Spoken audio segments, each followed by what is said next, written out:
Hello everyone, मैं सुशील गुप्ता आप सभी का प्रैक्टिस मॉक के इस प्लेटफॉर्म पे स्वागत करता हूं और उम्मीद करता हूं कि आप सब बहुत अच्छे होंगे और आप सबकी तैयारी भी बहुत अच्छी चल रही होगी।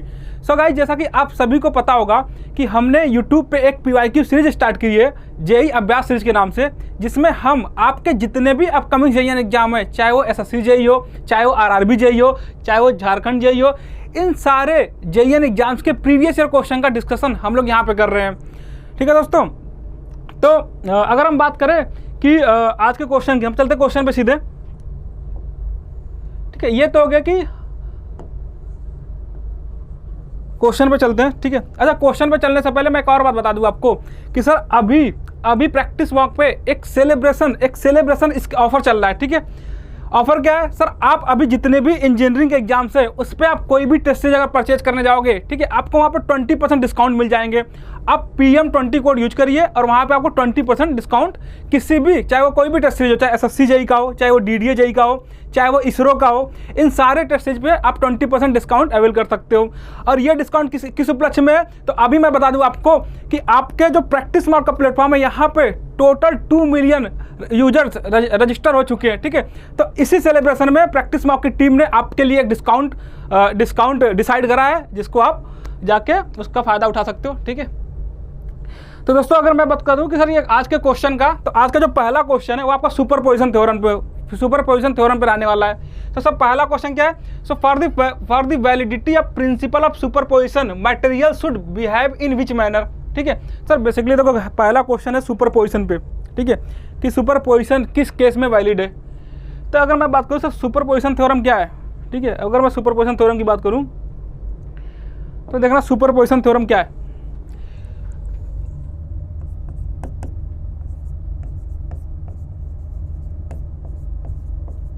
Superposition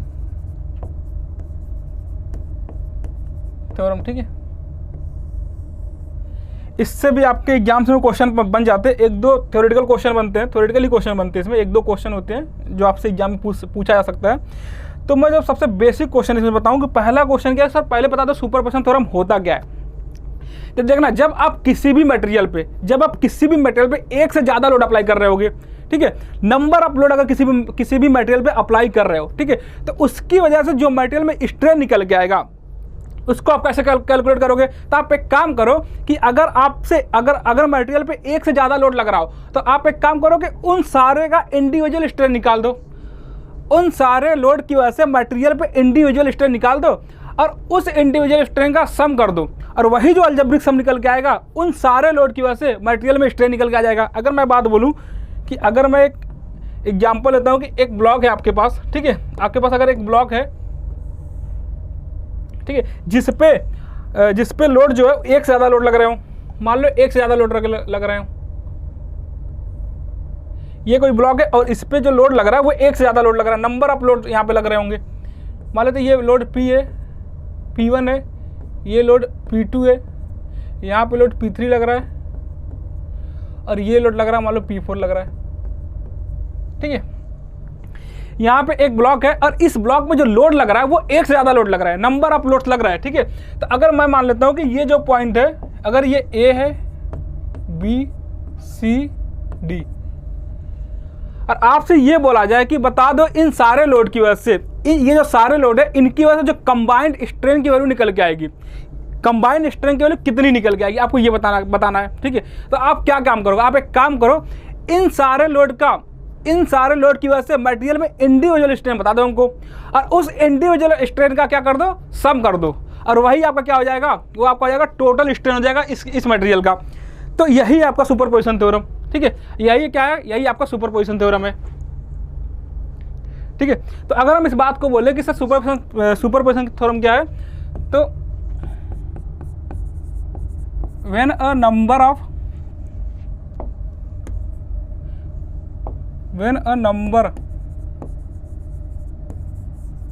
of loads applied on a body, the resulting strain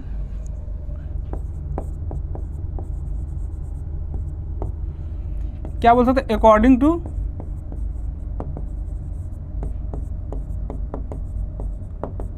principal of superposition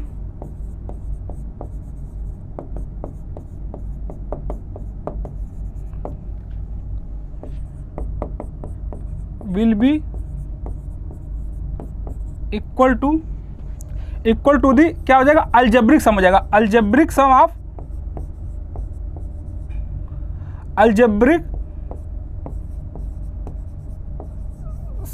strain, algebraic sum of strain due to individual load. Individual load की वजह से जो स्ट्रेन आएगा उसका जो अलजेब्रिक सम हो जाएगा वही क्या हो जाएगा, रिजल्टिंग स्ट्रेन हो जाएगा। ये तो गया डिफिनीशन किसका, सुपरपोजिशन थ्योरम का। सर सुपरपोजिशन थ्योरम आप कब अप्लाई कर सकते हो, नहीं सुपरपोजिशन थ्योरम होता क्या, ठीक है। अगर मैं बात करूँ सर रिजल्टिंग स्ट्रेन का, यहाँ पे आपसे लिखा गया रिजल्टिंग स्ट्रेन, ठीक है। यहाँ पर क्या लिखा गया सर, रिजल्टिंग स्ट्रेन। ये रिजल्टिंग स्ट्रेन है, इवन आप बोल दो ना रिजल्टिंग स्ट्रेन की जगह आप ये बोल सकते हो कोई भी स्ट्रेस फंक्शन हो, कोई भी स्ट्रेस फंक्शन हो जो कि किसकी वजह से आ रहा हो, किसी लोड की वजह से आ रहा हो। तो ये जो स्ट्रेस फंक्शन की वेरिएशन है, अगर उस स्ट्रेस फंक्शन की वेरिएशन लोड के साथ लीनियर वेरिएशन है, उन सारे स्ट्रेस फंक्शन के लिए ये सुपरपोजिशन थ्योरम वैलिड है। मैंने अभी हमको यहाँ पे स्ट्रेन पढ़ाना है, तो हमने स्ट्रेन के लिए सुपरपोजिशन बता दिया कि जो रिजल्टिंग स्ट्रेन की वैल्यू निकल के आएगी वो क्या होगी, वो अलजेब्रिक सम होगा किसका, strain due to individual load. ये तो बात हो गया स्ट्रेन के केस में। लेकिन अगर मैं बात करूँ सर स्ट्रेन नहीं, ये आपका कोई भी स्ट्रेस फंक्शन हो, चाहे वो स्लोप हो, चाहे वो डिफ्लेक्शन हो, चाहे वो कोई भी एंगल हो, ठीक है, इन सारे केस में ये सुपरपोजिशन वैलिड हो जाता है। बस आपके पास एक कंडीशन ये होना चाहिए कि ये जो वेरिएशन है उस किसी भी स्ट्रेस फंक्शन का विद रिस्पेक्ट टू लोड वो वेरिएशन लीनियर होना चाहिए। इसका मतलब आप यहाँ पे बोल सकते हो सर ये कोई भी स्ट्रेस फंक्शन हो, स्ट्रेस फंक्शन, लेकिन कंडीशन क्या है कि रिलेशन उसका लोड के साथ क्या होना चाहिए, लीनियर रिलेशन होना चाहिए। Any stress function having linear relation with load, ठीक है। आपका कोई भी स्ट्रेस फंक्शन हो सकता है जिसका लोड के साथ क्या हो, लीनियर वेरिएशन हो स्ट्रेस फंक्शन। अब ये स्ट्रेस फंक्शन क्या क्या हो सकता है, अगर मैं बात बोलूं कि सर ये स्ट्रेस फंक्शन क्या क्या हो सकता है, तो ये हो सकता है आपका स्लोप हो सकता है, डिफ्लेक्शन हो सकता है, एंगल्स हो सकता है, ठीक है, स्लोप, डिफ्लेक्शन, एंगल, ये सारी चीज़ें कुछ भी हो सकता है, ठीक है। बस आपका होना क्या चाहिए कि उस लोड के साथ लीनियर वेरिएशन होना चाहिए। तो ये तो हो गया सुपरपोजिशन थ्योरम। अब अगर मैं बात करूं कि सर ये सुपरपोजिशन थ्योरम क्या हर जगह अप्लाई हो जाएगा या इसके लिए कोई स्पेसिफिक कंडीशन है, तो देखो इसके पास दो मेन कंडीशन है। दो मेन कंडीशन आप देख लो, अगर वो फॉलो हो रहा है तो आप सुपरपोजिशन अप्लाई कर सकते हो, ठीक है। तो पहला कंडीशन क्या है सर, पहला कंडीशन क्या है, क्या होना चाहिए, material must have linear elastic behaviour, ठीक है। मटेरियल क्या होना चाहिए, लीनियर इलास्टिक बिहेवियर निकल के आना चाहिए किसके बीच में, मटेरियल के बीच में। अच्छा, लीनियर इलास्टिक बिहेवियर होगा, इससे क्या होगा, लीनियर इलास्टिक का मतलब क्या है कि अगर लीनियर इलास्टिक बिहेवियर होगा तो वहां पे हुक्स लॉ फॉलो हो जाएगा। क्या होना चाहिए, तो बेसिकली आपसे ये बोला जा रहा है कि सर हुक्स लॉ फॉलो होना चाहिए।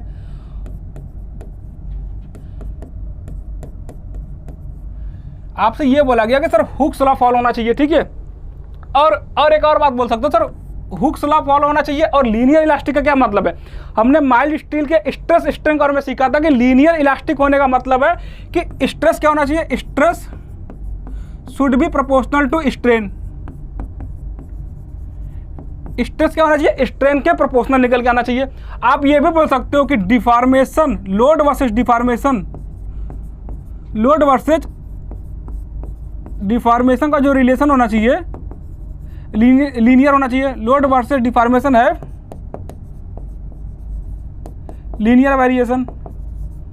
हमने अभी पिछले स्लाइड में यही तो बोला था कि वो सारे स्ट्रेस फंक्शन में सुपरपोजिशन आप अप्लाई कर सकते हो जिस फंक्शन में उस स्ट्रेस फंक्शन और लोड के बीच का जो वेरिएशन हो क्या होना चाहिए, लीनियर होना चाहिए। तो वही बात यहाँ पे मैंने बोल दिया सर, लोड वर्सेस डिफॉर्मेशन, ये जो लोड अप्लाई की हो और उसकी वजह से जो डिफॉर्मेशन आ रहा है, इनके बीच में जो वेरिएशन होना चाहिए कैसा होना चाहिए, लीनियर वेरिएशन निकल के आना चाहिए। ये तो पहला कंडीशन हो गया कि material should be follow Hooke's law, ठीक है, मटेरियल हुक्स लॉ फॉलो करना चाहिए। या आपको ऐसे मिल सकता है कि जो मटेरियल के बीच में जो लोड स्ट्रेस और स्ट्रेन का जो रिलेशन है वो कैसा होना चाहिए, लीनियर इलास्टिक होना चाहिए, ठीक है। और दूसरा कंडीशन क्या है, एक और कंडीशन आपके पास है कि दूसरा कंडीशन क्या आपके पास है, दूसरा कंडीशन क्या है कि लीनियर ज्योमेट्री होना चाहिए। अच्छा, लीनियर ज्योमेट्री होने से क्या होगा, लीनियर ज्योमेट्री होने का मतलब है कि आपके पास जिस डिफॉर्मेशन की बात करें वो बहुत स्मॉल डिफॉर्मेशन होना चाहिए। आप जिस भी डिफॉर्मेशन की बात कर रहे हैं वो क्या होना चाहिए, वो बहुत स्मॉल डिफॉर्मेशन होना चाहिए, ठीक है। तो मतलब डिफॉर्मेशन क्या होना चाहिए, स्मॉल होना चाहिए। तो दूसरा कंडीशन ये, इसका मतलब क्या हो गया कि स्ट्रक्चर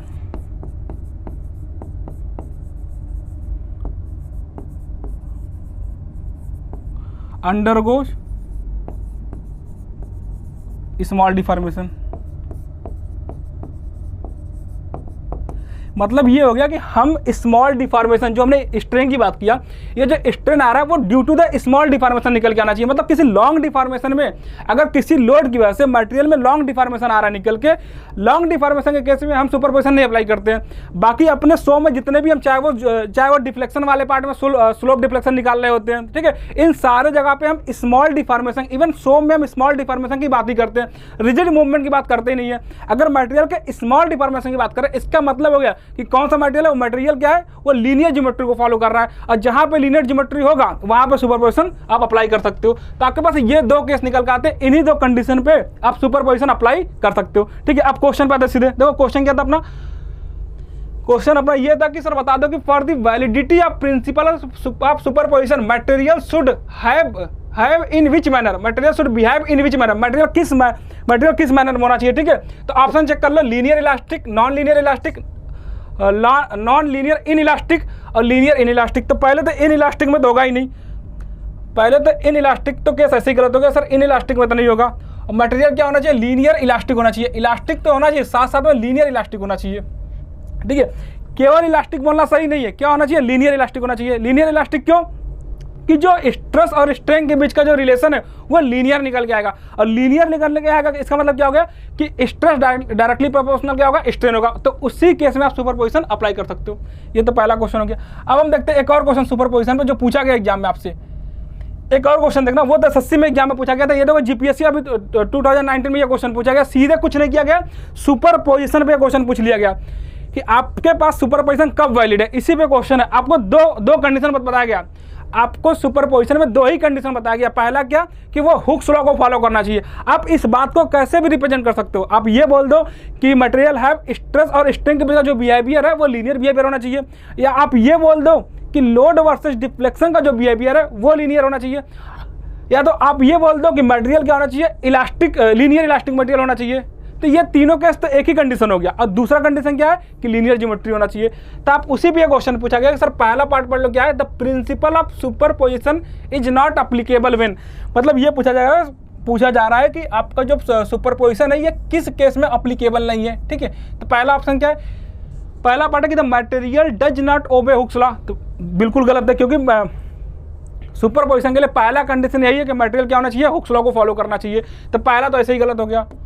दूसरा क्या, the effect of temperature changes are taken into consideration, ठीक है।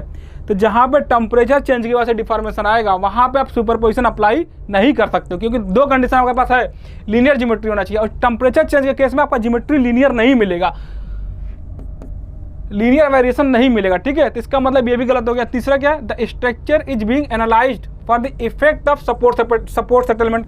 सपोर्ट सेटलमेंट के केस में जो रिलेशन आता है सेटलमेंट का, सेटलमेंट मतलब हुआ क्या, सेटलमेंट का मतलब क्या, डिफॉर्मेशन, ये भी तो डिफॉर्मेशन ही है।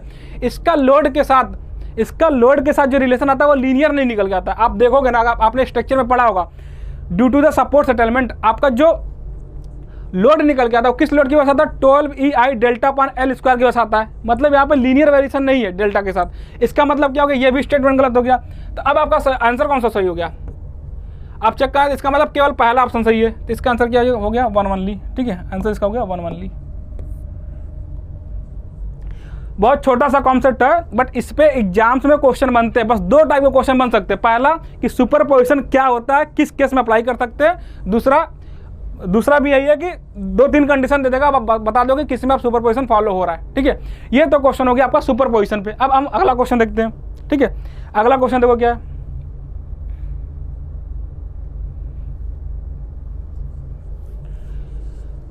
ठीक है, अगला क्वेश्चन चेक करना क्या है।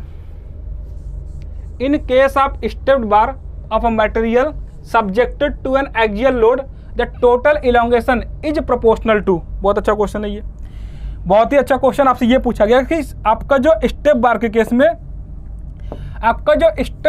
वो टोटल इलोंगेशन निकल के आ रहा है, वो टोटल इलोंगेशन किसके प्रोपोर्शनल है।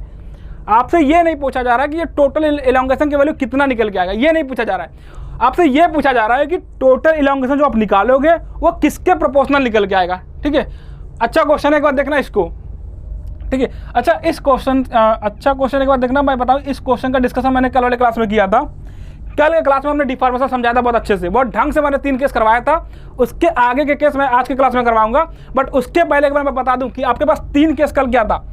एक बार मैं बताऊं, आपने 3 केस कल पढ़ा था, वो 3 केस क्या था। ठीक है, अगर मैं बताऊं, देखो पहला केस क्या था, हमने कल ये पढ़ा था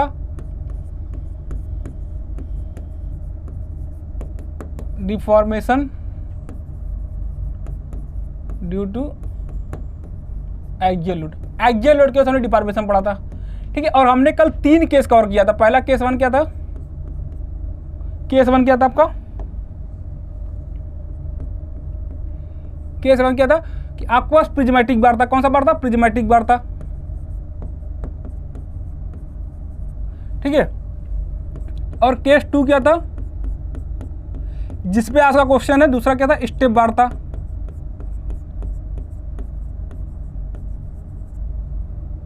और तीसरा केस आपका क्या है,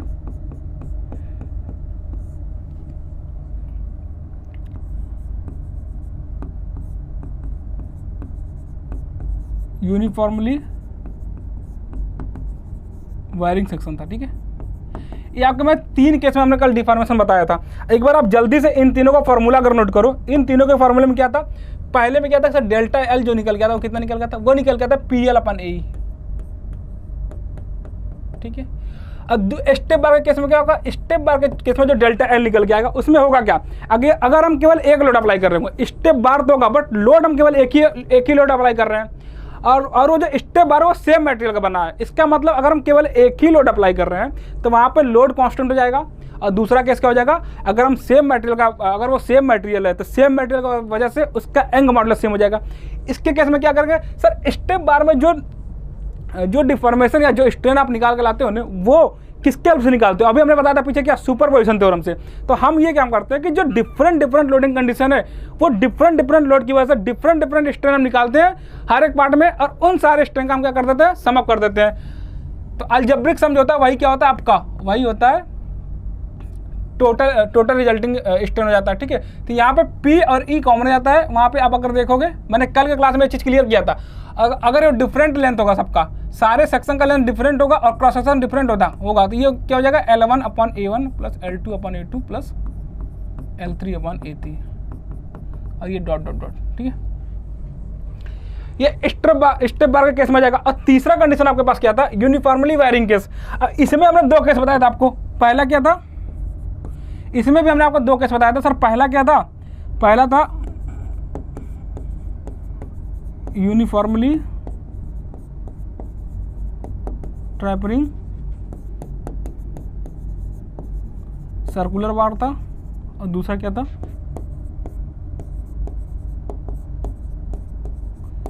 यूनिफॉर्मली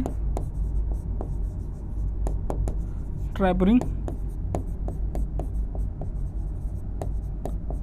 रेक्टेंगुलर बार था। ठीक है, आपसे यहाँ पे डायरेक्ट फार्मूला बेस्ड क्वेश्चन पूछ सकता है, या तो आपसे वैल्यू देके भी क्वेश्चन पूछ सकता है। यहाँ पे मैं 2 चीज़ पढ़ा था, और दोनों फार्मूला याद रखना बहुत सिंपल है, अब टफ नहीं है, बहुत ही सिंपल फार्मूला है।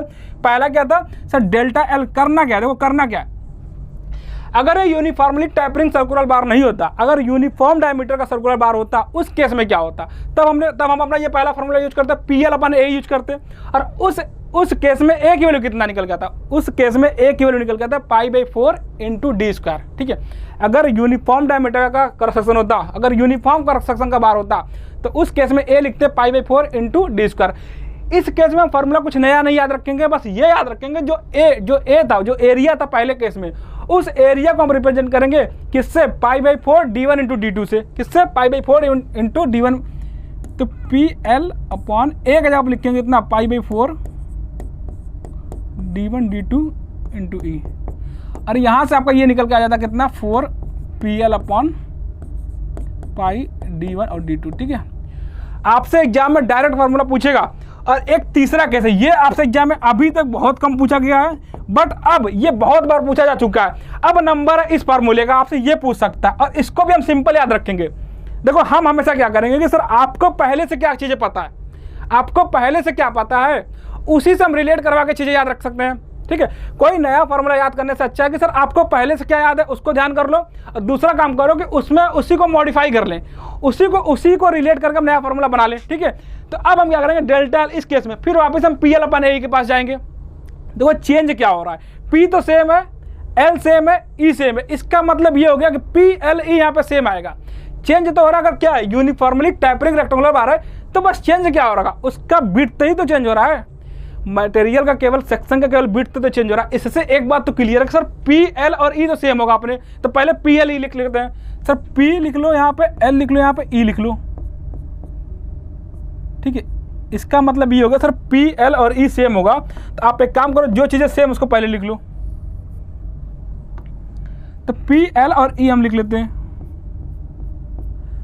अब हमको लिखना क्या है, अब हमको ये लिखना है कि एरिया लिखना है। ठीक है, एरिया कैसे लिखेंगे, सर रेक्टेंगुलर बार है, अगर ये सेम क्रॉस सेक्शन होता है, यूनिफॉर्म क्रॉस सेक्शन होता है, तो हम मेरा एरिया क्या निकल के आता, तो फिर अपना एरिया ये निकल के आता B इंटू टी। अगर उसका विड्थ हम B मान ले और थिकनेस T मान ले, तो उसका जो एरिया निकल गया वो B इंटू टी निकल जाएगा। तो इस बार ये यूनिफॉर्म क्रॉस सेक्शन नहीं है, यूनिफॉर्म क्रॉस सेक्शन नहीं है, तो चेंज तो होगा, कितना चेंज होगा ये याद रख लो। वहाँ पे B इंटू टी लिख रहे थे, यहाँ पे एक काम करो B2 minus B1 into T लिख दो, simple B2 minus B1 into T लिख दो।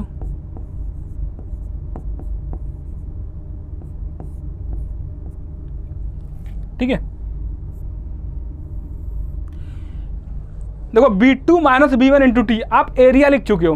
क्या लिखे हो आप, एरिया लिख चुके हो। कैसे, अगर आप देखो एरिया का यूनिट क्या होता है, मीटर स्क्वायर, आपको उसी को मीटर स्क्वायर ही लेके आना है। यहाँ पे एरिया में मीटर स्क्वायर ही आएगा, तो B2 minus B1 into T आ चुका है, ये मीटर स्क्वायर, B का यूनिट मीटर और T का यूनिट मीटर, ये मीटर स्क्वायर आ चुका है। अब इसमें एक और फैक्टर से मल्टीप्लाई कर दो, और ये याद रखो, अब जिस फैक्टर से मल्टीप्लाई करोगे उसका यूनिट कुछ नहीं होगा, तो ln होता है यहाँ पे जो फैक्टर था, आपको याद रख लो B2/B1 होता है। ठीक है, और ln B2/B1 का कोई यूनिट नहीं होगा, तो आपका ये जो यूनिट सेम निकल के आ जाएगा। और एक बार ये देख लो ना भाई कि सर डिफ्लेक्शन जो भी हो, कोई भी फार्मूला आएगा उसमें देख लो कभी यहाँ पे L स्क्वायर कर दिया या कुछ और चेंज करेगा। एक बात तो हमेशा याद रखो कि सर डिफ्लेक्शन का यूनिट मीटर आएगा, तो हर क्वेश्चन से यूनिट मीटर ही निकल के आएगा।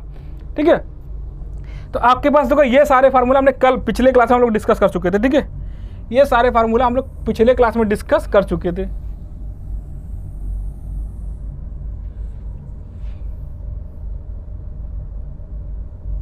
ठीक है,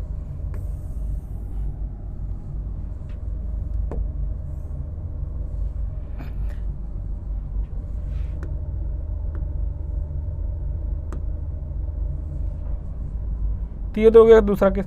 अब आज मैं बात करूं, अब मैं अगर अपने क्वेश्चन बताऊं, सर क्वेश्चन क्या था आज का, क्वेश्चन था स्टेप बार का केस में। ठीक है, तो आपसे हमने पहले ये डिस्कस कर लिया कि सर स्टेप बार के केस में डिफॉर्मेशन निकल के आता कितना है। ठीक है, ये हमने आपको बता दिया सर डिफॉर्मेशन निकल के आता कितना है, तो आता है डेल्टा L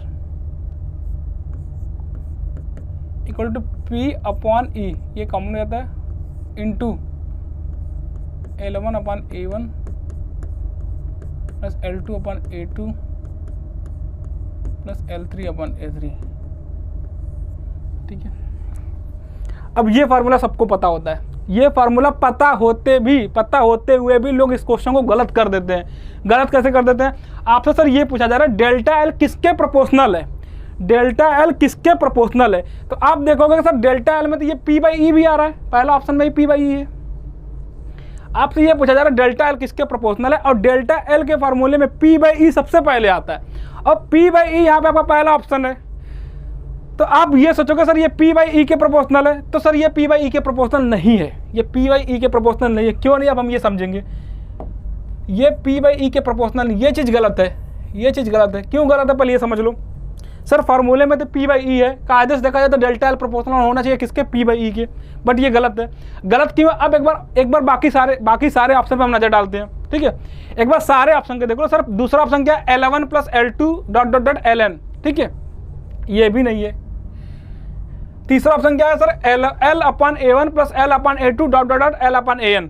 तो सर देखो अगर क्या होगा, अगर स्टेप बार जो है, अगर उस सारे स्टेप बार में जो सारी स्टेपिंग है उसका अगर लेंथ सेम हो, मतलब मैं ये बोल रहा हूँ कि देखो दो केस हो सकता है।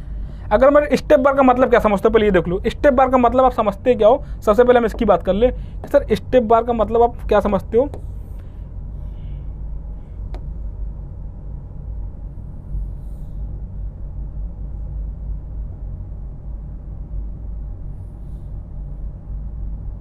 ये आपका स्टेप बार है, ठीक है। और मैं मान लेता हूँ कि सब पे लोड कितना लग रहा है, सब पे लोड लग रहा है P, इस पे लोड लग रहा है कितना, इस पे लोड लग रहा है P, और मैं इसको AE, इसको मानते A1 है, लेंथ L1 है, और एक मॉडुलस E सेम मान लेता हूँ मैं। यहाँ पे ऐसे A2 L2 L modulus same है, A3 L3 और एंग मॉडुलस सेम है। अब आपसे इसका डिफॉर्मेशन पूछा जा रहा है, इसका डिफॉर्मेशन पूछा जा रहा है। इसका मतलब क्या, आप सुपरपोजिशन थ्योरम से क्या कर सकते हो, इसका डिफॉर्मेशन अलग बता दो, इस ब्लॉक का डिफॉर्मेशन अलग बता दो, इस ग्राफ का डिफॉर्मेशन अलग बता दो, और उन सब का क्या कर दो, अलजेब्रिक सम बता दो। उसका जो अलजेब्रिक सम निकल के आएगा वही क्या आ जाएगा, इस टोटल ब्लॉक का, इस टोटल कंपोजिट बार का इलांगेशन निकल के आ जाएगा। तो अब जब यहाँ से आप डेल्टा इसका निकालोगे, डेल्टा L1, आप डेल्टा L1 निकालोगे प्लस डेल्टा L2 निकालोगे प्लस डेल्टा L3 निकालोगे, इन तीनों का जब सम करोगे यही तो निकल के आएगा, इन तीनों का सम। क्योंकि डेल्टा L1 कितना जाएगा, डेल्टा L1 हो जाएगा कितना, P L1 अपन A1E, और डेल्टा L2 कितना जाएगा, P L2 अपन A2E, और डेल्टा L3 कितना जाएगा, P L3 अपन A3E। अब इन तीनों का सम कर दो, अगर सम करोगे तो यहाँ पे L1 अपन A1 प्लस L2 अपन A2, A2 प्लस L3 अपन A3 निकल के आ जाएगा। दूसरे केस में क्या, सी पार्ट में क्या, सी पार्ट में L अपन A1 प्लस L अपन A2, मतलब आपसे ये बोला जा रहा है कि इन सबका लेंथ सेम है। बट जनरल कंडीशन में ये चीज़ यहाँ पे गिवन नहीं है कि सबका लेंथ सेम है। और आपके पास चौथे ऑप्शन में क्या, L1 अपन A1 प्लस L2 अपन A2 plus dot dot dot Ln अपन A1, ये प्लस है Ln अपन AN, ठीक है। तो अब आप ये देखो कंफ्यूजन क्या, कंफ्यूजन फर्स्ट ऑप्शन और डी ऑप्शन में कि सर आप बता दो P इसके प्रोपोर्शनल है या इसके प्रोपोर्शनल है। तो देखो इसका आंसर होगा डी पार्ट, ठीक है, इसका आंसर होगा डी पार्ट। सर इसमें दिक्कत नहीं है, डी पार्ट इसका आंसर होगा। दिक्कत इसमें कि सर ए पार्ट आंसर क्यों नहीं होगा। ए पार्ट आंसर इसलिए नहीं होगा कि आप एक चीज समझना अच्छे से, यहाँ पे एक चीज आप यहाँ पे अच्छे से समझना। सर ए पार्ट में जो P अपन E की वैल्यू है, ये P अपन E की वैल्यू कांस्टेंट है, ये P अपन E की वैल्यू कांस्टेंट है, बिल्कुल सही बात है। डेल्टा L की वैल्यू P अपन E पे तो डिपेंड करेगा, P बाई E के रेशियो पे तो डिपेंड तो कर रहा है। लेकिन एक बात समझो कि इसका जो वैल्यू, ये जो P बाई E है ये कांस्टेंट है। और मैं एक बात बोलूँ कि सर अगर प्रोपोर्शनलिटी क्या होता है कि अगर हम बोले कि A is directly proportional to B, पहला केस है कि ये बिल्कुल सही बात है। अगर A directly proportional to B है तो इसका मतलब समझ में आपको आता है कि सर B की वैल्यू जैसे जैसे चेंज होगी A की वैल्यू वैसे वैसे चेंज होगी, ठीक है। अगर मैं इस प्रोपोर्शनलिटी को हटाऊँ, A इक्वल टू लिखूँ मैं K इंटू B लिखूँ, ठीक है, A इक्वल टू कितना लिखूँ, K इंटू B अगर मैं लिखता हूँ। तो अब आपसे अगर ये पूछा जाए कि सर यहाँ पे क्या था, A directly proportional to B था, कोई कंफ्यूजन नहीं सर, दिया ही हुआ है कि A directly proportional to B है। अगर हम इश्यू को चेंज करके हम लिख के A equal to K into B, ठीक है। अब आपसे ये रिलेशन दिया जाए, A equal to K into B दिया जाए और आपसे ये पूछा जाए कि ये बता दो, आपसे ये पूछा जाए, ये बता दो कि अब बताओ इसमें से कि A किसके प्रोपोर्शनल है। आपसे ये पूछा जाए अब बता दो कि A किसके प्रोपोर्शनल है। तो इस केस में आपको पहले से पता, इस केस में आपको पता था कि हम K कहाँ से आया था, ये K प्रोपोर्शनलिटी हटाने के बाद ये प्रोपोर्शनलिटी कांस्टेंट है। K क्या है, K is a proportionality constant, ये कांस्टेंट है आपका, ठीक है। तो फिर आपसे अब वापस आप इसको क्या बोल दोगे कि A डायरेक्टली प्रोपोर्शनल टू किसके, B के, ठीक है। आप ये बोल दोगे ए डायरेक्टली प्रोपोर्शनल टू बी क्यों है। आप क्यों बोल रहे हो ए डायरेक्टली प्रोपोर्शनल टू बी है? क्योंकि आपको पता है ये जो के है, ये के कांस्टेंट है। अगर ये कांस्टेंट है के, तो के की वैल्यू पे ए तो डिपेंड करेगा, लेकिन आपको पता है कि ये चेंज किसके साथ होगा, ये के की वैल्यू चेंज हो ही नहीं रहा, कांस्टेंट है हर केस में। इसका मतलब इसके प्रोपोर्शनल नहीं है। के कांस्टेंट होने का मतलब है इसके प्रोपोर्शनल नहीं है ए की वैल्यू, क्योंकि के तो चेंज ही नहीं हो रहा है, के तो कांस्टेंट है। इसका मतलब ये हो गया कि ए डायरेक्टली प्रोपोर्शनल टू किसके, बी। वैल्यू किसकी बढ़ सकती है, बी की वैल्यू बढ़ सकती है। आपको पहले से पता के तो कांस्टेंट, के की वैल्यू बढ़ेगी नहीं, तो प्रोपोर्शनल होने क्या मतलब, कुछ मतलब ही नहीं है। वैसे इस केस में पी अपन ई, पी कांस्टेंट है, पी कांस्टेंट है और ई कांस्टेंट है, पी बाई ई की वैल्यू कांस्टेंट है। इसका मतलब प्रोपोर्शनल किसके हुआ, प्रोपोर्शनल हो गया डी ऑप्शन के। ठीक है, L1 अपन A1 इसके कांस्टेंट हो गया, इसके प्रोपोर्शनल हो गया। तो आप इसका आंसर डी पार्ट लगाओगे, ना कि ए पार्ट। ठीक है, तो टोटल इलॉन्गेशन किसके प्रोपोर्शनल हो गया, तो इसका आंसर क्या हो जाएगा, इसका आंसर हो जाएगा डी पार्ट। ठीक है,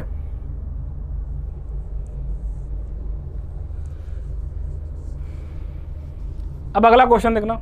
और ये सारे क्वेश्चन एग्जाम में पूछे गए हैं। ठीक है, ऐसा नहीं कि खुद से बनाया गया क्वेश्चन है, ये एग्जाम में पूछा गया था, जिसमें ए ऑप्शन और डी ऑप्शन दोनों है। तो ऐसे क्वेश्चन एग्जाम में गलत होते हैं और आपको यही नहीं करना है। ठीक है, आपको यही नहीं करना है। ऐसे क्वेश्चन अगर आप गलत कर जाओगे तो फिर दिक्कत है। अब हम अगला क्वेश्चन देखते हैं, 53 नंबर क्या है। एकदम सिंपल क्वेश्चन है, बस वैल्यू दिया हुआ, कैसे सॉल्व करना हम ये भी देखेंगे। कैसे विद इन मिनट सॉल्व कर सकते हैं, विद इन सेकंड सॉल्व करते हैं, हम ये देख सकते हैं कि सबसे सिंपल तरीका क्या सॉल्व करने का, ये भी हम चेक करते रहेंगे। देखो क्वेश्चन रीड कर लो कि 2 बार्स ऑफ डिफरेंट मटेरियल्स और ऑफ द सेम साइज। जैसे ही डिफरेंट मटेरियल बोला, आपके दिमाग में तुरंत क्लिक करना चाहिए कि दोनों मटेरियल जो दोनों बार है उसका E1 E2 अलग अलग है। डिफरेंट मटेरियल, इसका मतलब उसका यंग मॉडुलस क्या होगा, अलग होगा। ये चीज़ें आपको तुरंत, मतलब क्वेश्चन रीड करते करते आपके दिमाग में चलना चाहिए कि क्या हो रहा होगा। डिफरेंट मटेरियल क्यों बोला जा रहा है, मतलब दोनों बार का यंग मॉडुलस अलग होगा।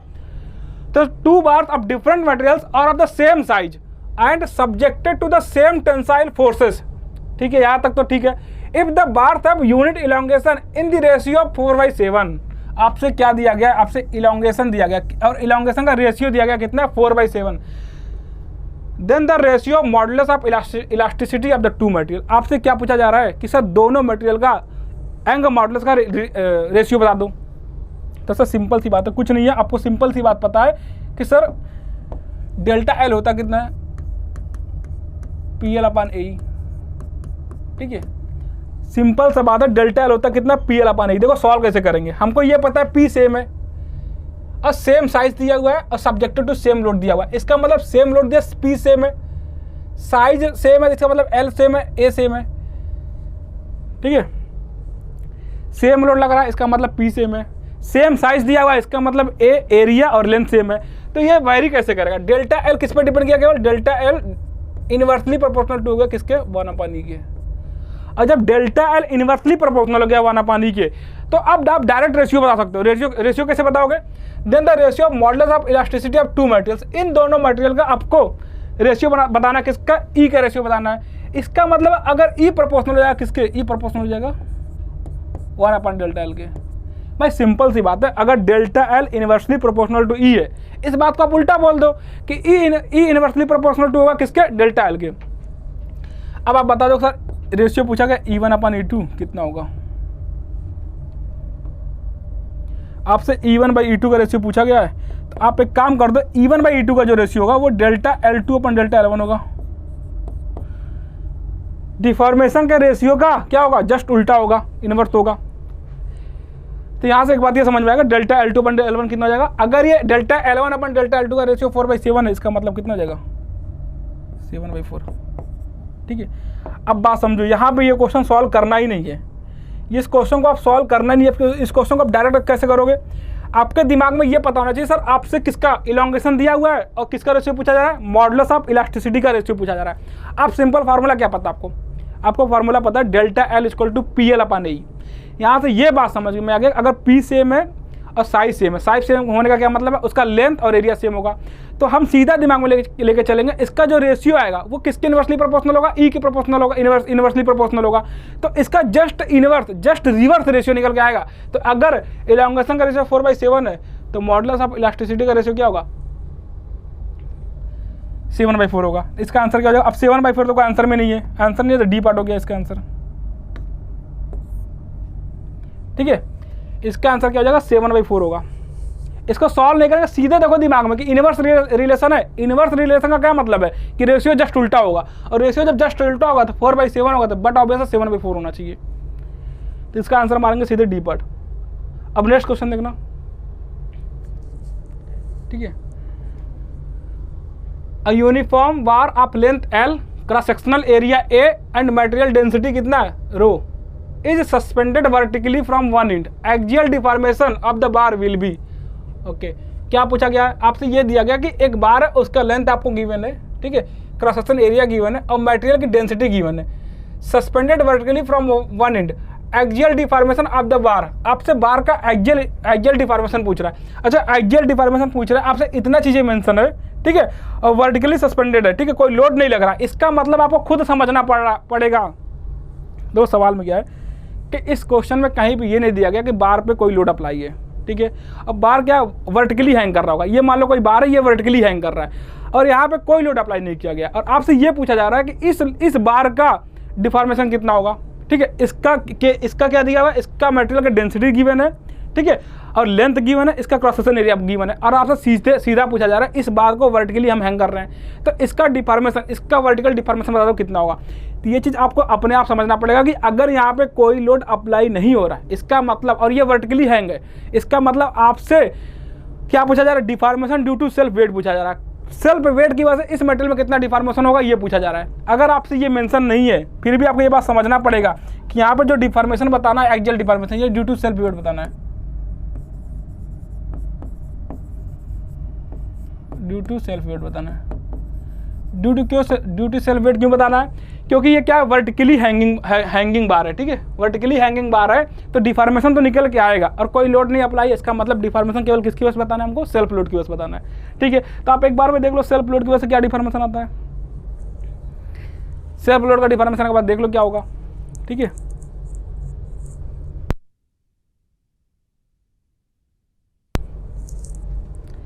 तो मैं बताऊंगा अगर कि हमें 3 केस मापना था, हम चौथा केस करते हैं, केस 4, ठीक है। केस 4 क्या हो जाएगा?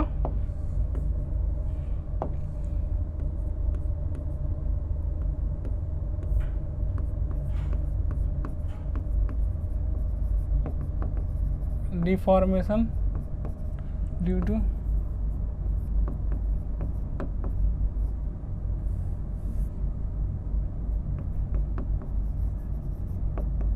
सेल्फ वेट के आपको डिफॉर्मेशन बताना है। और ये कौन सा बार है? ये वर्टिकली हैंगिंग बार है। कौन सा बार है? ये वर्टिकली हैंगिंग बार है, ठीक है। बार कौन सा है? ये वर्टिकली हैंग कर रहा होगा, और इस पे लोड कितना लग रहा होगा? इस पे लोड लग रहा होगा, पी लग रहा होगा, सर इस पे लोड कुछ भी नहीं लग रहा है, ठीक है। अभी यहाँ पे कोई गिवन नहीं कि कोई भी लोड लग रहा है, आपके क्वेश्चन में कोई भी लोड नहीं बताइएगा कि इस पे कोई लोड लग रहा है, ठीक है। तो हम केवल due to the self weight निकालेंगे, ठीक है, समझना इस बात को। सबसे पहले मैं फार्मूला देख लूँ, फार्मूला क्या होता है। अगर मैं फार्मूले की बात करूँ कि अगर ये रेक्टेंगुलर बार हुआ, पहला केस, अगर हम यहाँ पे 2 केस निकल के आएगा। पहला केस,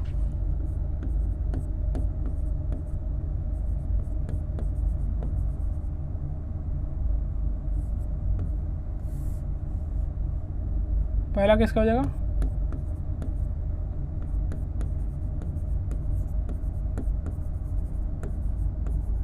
रेक्टेंगुलर बार, ठीक है। रेक्टेंगुलर बार के केस में कितना निकल जाता है? ये जो डेल्टा एल निकल के आएगा, कितना आएगा? ये चीज़ तो पहले आप याद रखो, गामा एल स्क्वायर अपॉन 2 ही आएगा, ठीक है। या तो आप डब्ल्यू के टाइम में बताओ तो डेल्टा एल निकल के आता है कितना? WL स्क्वायर अपॉन 2A ही आता है। किसके केस में ये आता है? किसके केस में ये आपका निकल के आता है? ये आपका निकल के आ जाएगा, 2 केस आपके पास है। एक तो गामा के टर्म में बता दो, और दूसरा बता दो किसके केस में? दूसरा बता दो, ठीक है, दूसरा बता दो W के टर्म में, ठीक है। अगर मैं बात बताऊं कि सर इसका जो वेट है, ये वेट आपको दिया गया कि W है, W किलो न्यूटन, या तो आपको मेंशन होगा इसका गामा मेंशन होगा। गामा कितना मेंशन होगा? गामा किस में मेंशन होगा? गामा होगा किलो न्यूटन पर मीटर क्यूब में, ठीक है। ये तो पहला केस हो गया रेक्टेंगुलर बार का केस में। अच्छा एक बार समझ लो जल्दी से कि निकालते कैसे आंसर। एक बार तो सबसे पहले फार्मूला पता होना चाहिए कि सर डेल्टा एल की जो वैल्यू निकल के आती है वो जो गामा के टर्म में जो वैल्यू होगी वो होगी gamma L square upon 2 E, ठीक है। अब दूसरा जो value due to the self weight किसके टर्म में आप बता दो, उसके वेट के टर्म में, डब्ल्यू के टर्म में आप बता दो। डब्ल्यू के टर्म में कितना हो जाएगा, डब्ल्यू के टर्म में कितना हो जाएगा, डब्ल्यू एल अपॉन 2 ए हो जाएगा। कितना, डब्ल्यू एल अपॉन 2 ए। आपको सबसे बेसिक वाला चीज पता है। बेसिक बात क्या पता सर, अगर ये कोई बार है, ठीक है, अगर ये कोई बार है और अगर इस पे लोड पी लग रहा है तो यहाँ से डेल्टा एल कितना निकल जाता है, यहाँ से डेल्टा एल निकल जाता है डब्ल्यू एल अपॉन ए। यहाँ से जो डिफॉर्मेशन निकल जाता है वो कितना निकल जाता है, डब्ल्यू एल अपॉन ए निकल के आता है। लेकिन अगर सेल्फ वेट की वजह से बताना होगा तो डब्ल्यू के टर्म में बताना होगा, तो डब्ल्यू के टर्म में कितना जाएगा, डब्ल्यू एल अपॉन 2 ए आता है। यहाँ पर 2 निकल के आता है। 2 क्यों निकल के आता है, मैं बता दूँ 2 क्यों निकल के आता है। तो आप देखो कि इसका जो सी जी होगा इसका जो सी जी होगा, इसके सी जी को आप कंसिडर करो कहाँ, मिड पे। इसका जो सी डी होगा, सी जी होगा वो मिड पे होगा। तो आप एक काम करो कि इस लोड को, इसका जो वेट है, इस वेट को आप सी जी पे कंसिडर करो, किस पे, सी जी पे। और इस सी जी पे अगर लोड इसके लोड को कंसिडर करोगे तो इस सी डी की वजह से अगर ये लेंथ इसका L/2 पे ऐड करेगा, ये जो लोड ऐड करेगा कहाँ पे, L/2 पे। तो इसका मतलब ये हो गया कि हम ये मान लेते हैं कि जो लोड है, जो मटेरियल का वेट है, उस वेट को एज ए लोड कंसिडर करते हैं। और ये लोड कहाँ पे कंसिडर करेंगे कि जो मटेरियल का वेट होता है वो मटेरियल का सीजी पे एक्ट करता है। अगर वो मटेरियल का सीजी पे एक्ट करेगा तो आप इस लोड की वजह से इसका डिफॉर्मेशन बता दो। अब आप इस लोड की वजह से इस लोड की वजह से आप इस मटेरियल इतने का डिफॉर्मेशन बता दो कितना होगा, ठीक है। तो आप बताओगे कितना, कि आपको पता है कि इस लोड की वजह से, लोड की वजह से डिफॉर्मेशन कितना होता है, डेल्टा एल कितना होता है, पी एल अपॉन ए होता है। अब पी का पुट कर दो कितना, डब्ल्यू, और एल को कितना, L/2, तो पी एल अपॉन ए, डब्ल्यू एल अपॉन 2 ए हो जाएगा। ये तो हो गया याद कैसे रखना है, ठीक है। याद ऐसे रखना है कि सर इसका सीजी, इसका वेट सीजी पे ऐड करेगा, और अगर इसका वेट सीजी पे ऐड करेगा तो एल की जगह पे L/2 हो जाएगा, पी एल अपॉन ए में एल की जगह पे L/2 हो जाएगा। तो आंसर निकल के आएगा डब्ल्यू एल अपॉन 2 ए। ये तो बात होगा सर इसका फार्मूला होता कैसे, याद कैसे रखेंगे। दूसरी बात हम अगर ये बोले कि सर इसको कैलकुलेट कैसे करते हैं, तो मैंने सबसे बेसिक बात बताया था कि अगर आपका यूनिफॉर्मली वायरिंग सेक्शन होगा या यूनिफॉर्मली वायरिंग लोड होगा, इन दोनों केस में आपको अगर इन दोनों केस में डेल्टा एल निकालना है तो ये क्या हो जाएगा, ये होता है P into D X upon A, ठीक है, P X into D X upon ए।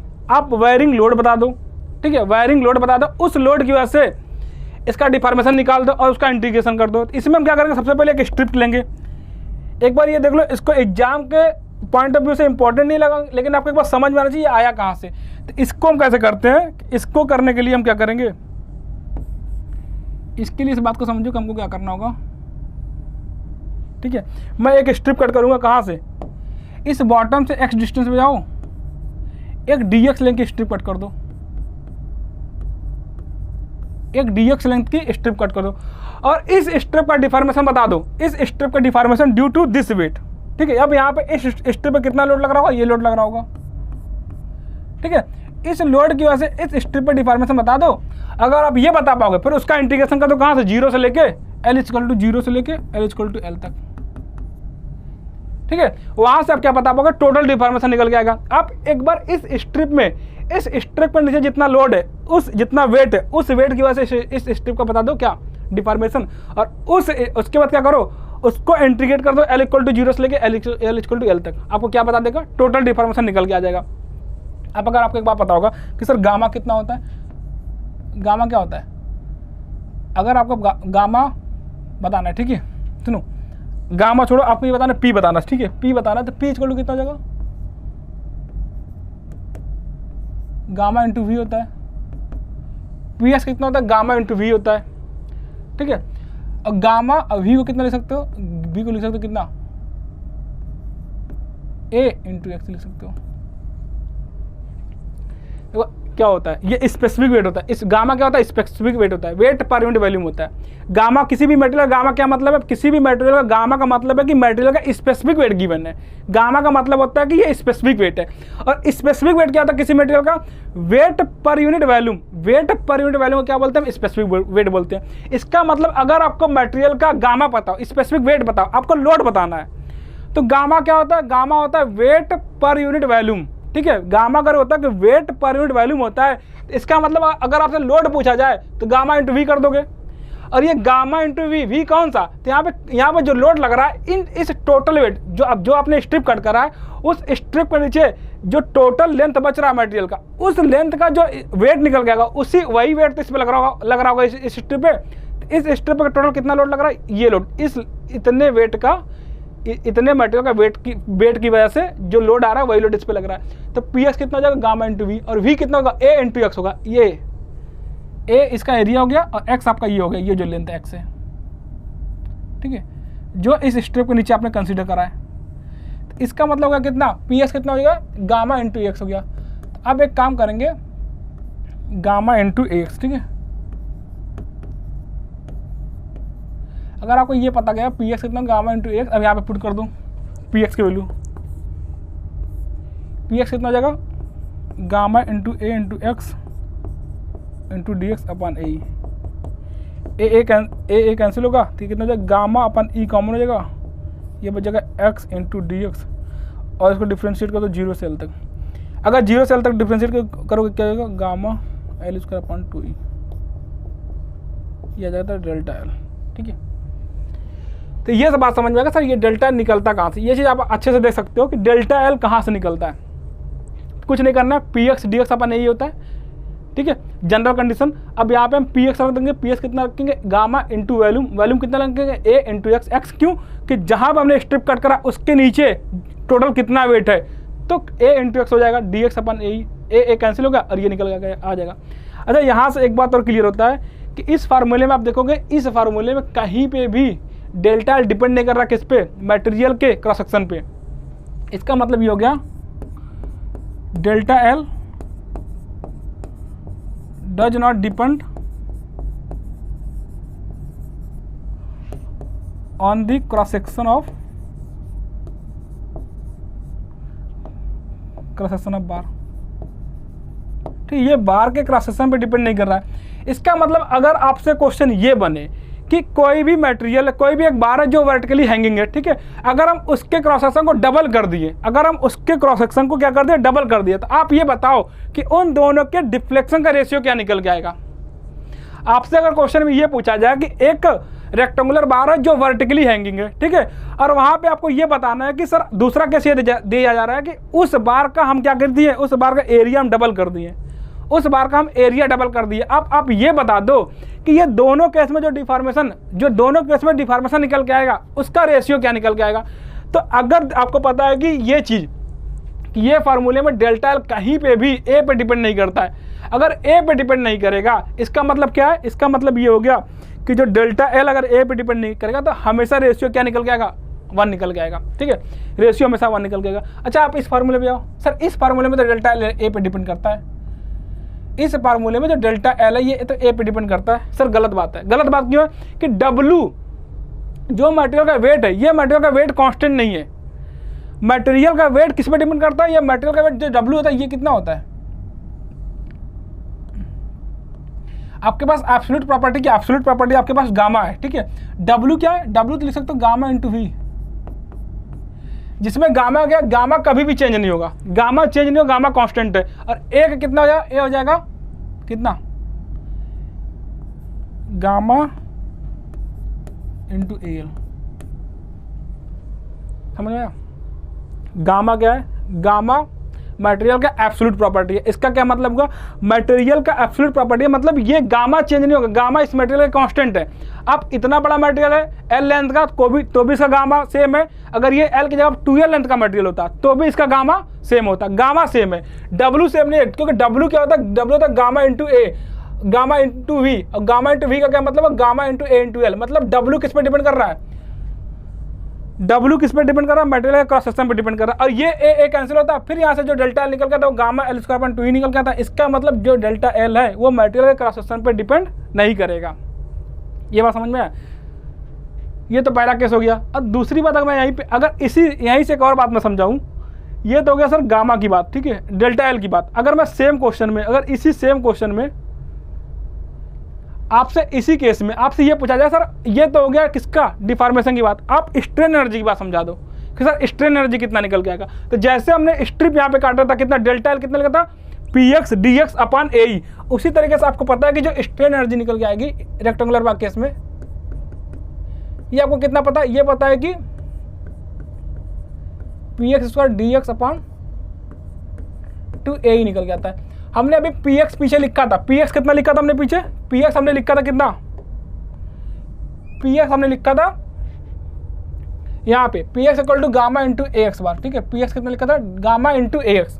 तो यहाँ पे px की वैल्यू पुट कर दो कितना, गामा इंटू एक्स, px की वैल्यू पुट कर दो गामा इंटू ए एक्स, ठीक है, px कितना हो जाएगा,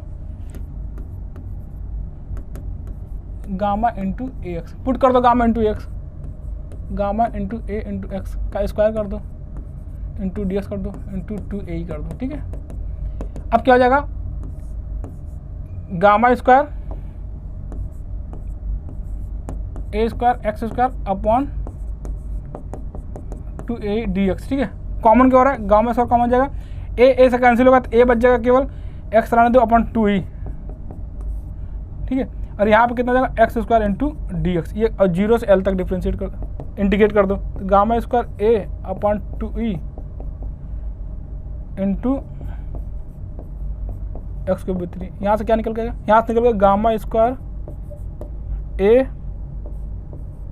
एल क्यूब अपॉन 6। ये क्या है, ये आपका निकल गया स्ट्रेन एनर्जी, ठीक है, ये आपका निकल गया स्ट्रेन एनर्जी।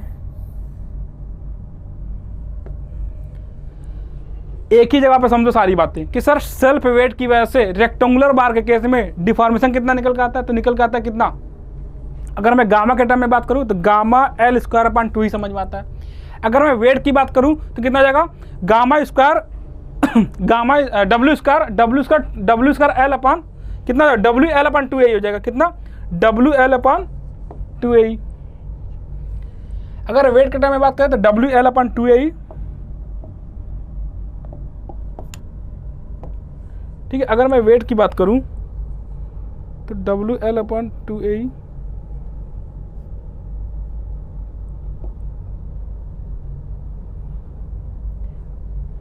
और अगर इसकी बात करें तो कितना, गामा स्क्वायर अपॉन 2e, ठीक है।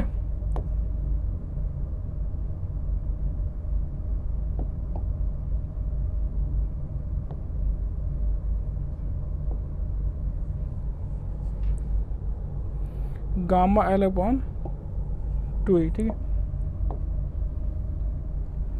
और अगर हम रेक्टेंगुलर बार के केस में स्ट्रेन एनर्जी की बात करते हैं, स्ट्रेन एनर्जी कितना निकल के आएगा कितना, gamma square A L cube upon 6c, कितना, गामा एल स्क्वायर